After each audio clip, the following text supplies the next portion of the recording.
Hey guys, it's Tiny Tom Logan back with another video for you. And today we're going to be reviewing the Tannoy Reveal 802s. Now you may remember, for the regulars amongst you, that I reviewed the 402s just recently. These are actually quite warm because they've just been getting quite a pounding, because I actually do use these in the office.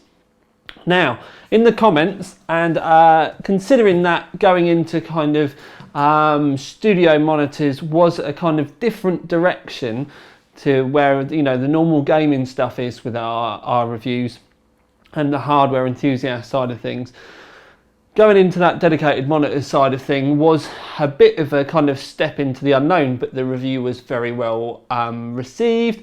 Had lots of positive comments, and a lot of you wanted me to see if I could get Tannoy to send the 802s in. Now these things are absolutely enormous compared to the 402s, but what we're going to do is I'm going to bring the camera in so that I can give you a good chat about them. They're pretty much bigger versions of the 402s. We'll go through it in case you haven't seen the first video, and then at the end I'll discuss my thoughts with you about the units themselves. So it's easier if I just show you them side by side like this. Both of the speakers are exactly the same. So we'll start at the bottom with the basics. You do need a dedicated power for each unit. It's just a kettle plug like you would have on your normal PC. It doesn't need to matter about regions either, because we've got both 220 volt or 220 to 240 and 100 to 120 volt selections that you make here, and then you have the simple power button. Connections, there's a lot of options for you. You've got a balanced 6.5mm, which is the chunky kind of, I'll show you just ever so quickly. Again, for those of you that don't know, it's what I would call the big headphone jack, but it's the bigger than normal jack that you can get. You can get these adapters which go from an RCA into this if you're worried about your connections. It's all we'll cover that at a later date though, but this is unbalanced. And then you have got an XLR which is balanced. You can have a 3.5mm jack in, so for argument's sake, from your iPod or your mobile phone, or even if you are running running it from a PC, you can put your 3.5mm from your sound card port, the green cable, into this. And then if you did want to do that, you can link the two monitors with a cable that comes included with this, and then you can also select your speaker position and stuff. So you've pretty much got every possible option covered for your PC there. Basic PCs are going to be using this, like your mobile. You can get the other two connections depending on whether you're running an external DAC or a high-end sound card. Over on this side, we do have the volume select. That may seem strange, but generally, if you've got this, you set your PC up and you get it to a normal level, and then you can tweak this so you find the bass. And by that I mean like your minimum volume that you're going to be happy with. These are absolute monsters when it comes to volume, and I probably had mine on this for the most part. If you were ever in full-on want to, annoy your neighbours mode, then I don't think you'd be getting complaints from your neighbours. I think it'd be your neighbours, 3 doors down, and it'd probably be the lady that thought she was deaf will end up telling, because these are unbelievably loud. You do have an equalizer that you can choose from as well. You've got neutral in the middle, and then you've got high cut and high boost. I did find personally that when I was running it, I preferred it on the high cut more than anything. What we do have is an 8-inch woofer on the front, and then a 1-inch, they say anti-poke tweeter at the top. Now the speakers themselves, there's a 100 watt RMS biamp, and the amplifier basically splits it that you get 75 watts into the main low frequency driver and 25 watts in the high frequency tweeter.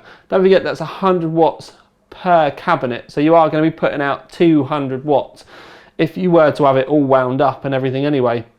One thing I can say though is that for normal users, if you are listening to these things on full volume, then dear God, you must either have an immensely huge room or just have terrible hearing, because they're ridiculously loud. I do mean ridiculously loud. Some other specs: 42 Hz low range frequency baseline, up to 43 kilohertz as a top frequency kind of ceiling. Then we have the size, like I said, these are rather massive. The 390 millimeters high, the 254 millimeters wide, and they're 300 millimeters deep. 300 millimeters, that's 30 centimeters. That's the normal blue ruler that you would have had when you were at school. So they're big old units. So you're looking at 300, and the height themselves is ridiculous. But you will need to consider the size of these things if you're thinking about these as a possible purchase. Talking about possible purchases, I'm going to move on to a conclusion so that I can talk you through my thoughts on them. Okay then, so moving on to the conclusion and my thoughts on these units. First of all, the price. You can find them in the UK from around about the £350 mark. Don't forget, when you do get those, you're going to need to think about your cabling. You are going to need to think about how you're going to deliver the signal to these as well. You know, obviously you can plug it directly in from your computer. You can, you know, I've been using the new STX2 Asus sound card to send the signal to these, so I've been using them unbalanced. The testing that I was doing as well, I did a range of testing, because you can, obviously, people say about DACs, but you can, DACs, as in to deliver the signal for balance, and then you can think about your FLAC files and, you know, high quality MP3s and streaming. But one of the things that Tannoy kept saying to me was, can you put a gaming aspect on it? And I think that's a bit of an oversight. If you just kind of add it at someone that's just going to use them for gaming, from my experience, for, you know, people that just want a game, they also don't normally want to spend a lot of money, or they end up just wearing headphones or something, and they spend a little bit more money on headphones. Or so with these, the way I see this, and this was something I've been trying to get across to Tannoy as well, is it's a crossover point, and it is a niche market, and it's those of us that are hardware enthusiasts. Yes, we game, but we don't necessarily just sit there all weekend and don't do anything else. But I think the most important thing when as someone that is a computer enthusiast is going to consider these as a valid purchase, it's those of us that actually do like quality audio. And just because we like quality audio doesn't mean we have to go down some gaming inspired, you know, light up horrible speakers, or some crappy headphones that have got no bass in them whatsoever, and every time that you listen to some, you know, guitar tracks, you're wondering where the rest of the music's come from. Some of us actually like a decent quality audio across the board. I sit in front of my PC to do normal work as well, so I love to have a bit of music on. But just to please Tannoy, I will say that if you are gaming on these, you're likely to let your neighbours are going to think that you are having a war in your bedroom if you're playing, you know, like Battlefield or something, or you're literally watching some amazing kind of war film.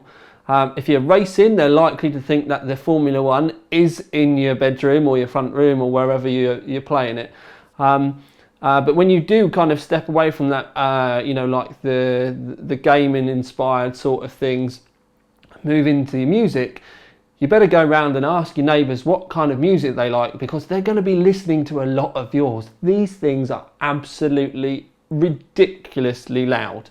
But the clarity is there throughout the volume range. I mean, I was running these on what I will call 25-30% volume set on the back, and then running my sound card up. And if I got up to the point where my sound card was on full tilt, the noise coming out of these things was ridiculous. But it's clear throughout that range. And then if you're then brave enough to kind of turn them up and up and up and up, it's absolutely, you know, ridiculous. The low end on these is just phenomenal.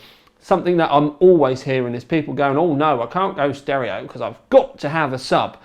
I'm sorry, once you get yourself a decent set of stereo monitors and, you know, take that brave step away from thinking that you need a sub.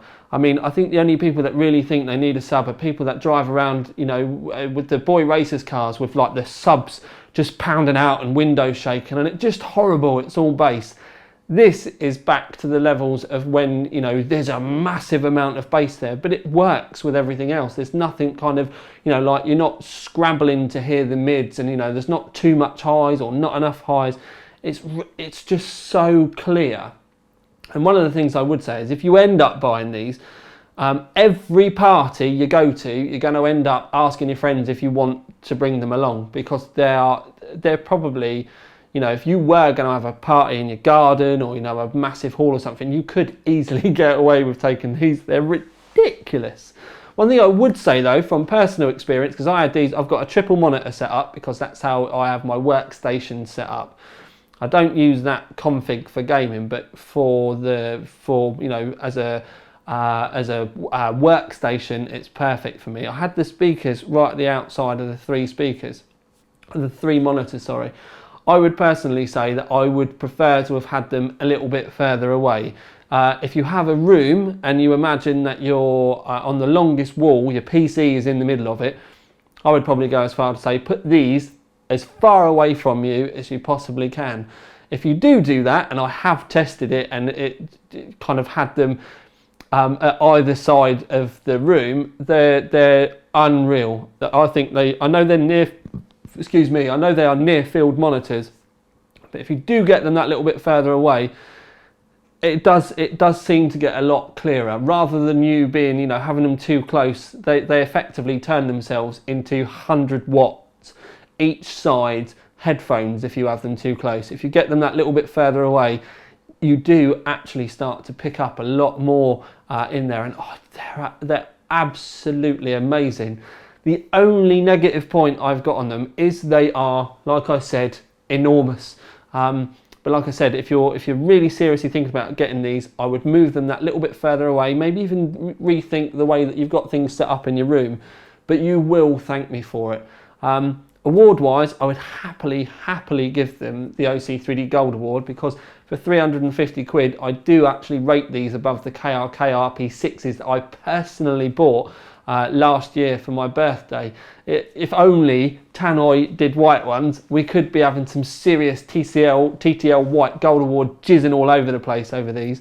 But I think the nice monochrome look does kind of suit them well, and won't kind of like, you know, they're not shouting to grab your attention, because they're going to get so much of it when you actually start using these anyway. So, thank you guys for your thoughts on the 402 review. You've now got your 802 review, so thanks. It's pretty much been the comments, and, you know, Tannoy were like, yeah, no, we can do that. So you played a good part there, peeps. But for now at least, this is Tiny Tom Logan with the Tannoy Reveal 802 review out.